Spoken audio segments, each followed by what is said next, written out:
হঠাৎ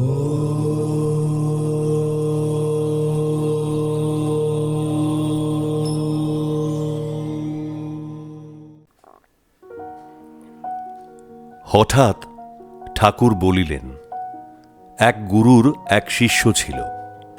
সেই শিষ্য প্রত্যহ সকালে স্নান করিয়া তাঁহার পূজা ও ভোগ দিত। পূজা ও ভোগ না দিয়া সে কিছুই খাইত না। আমি বলিলাম, ঠাকুর মশাই, কান ঘুরাইয়া নাক না দেখাইয়া সোজাসুজি বলিলেই হয়? আমারও কি তাহাই করিতে হইবে? তিনি মাথা নাড়িয়া বলিলেন, হ্যাঁ। আমি বলিলাম, কি ভোগ দিব? সকালে খাই চা, কখনো ডিমের অমলেট, কখনো বা চপ কাটলেট।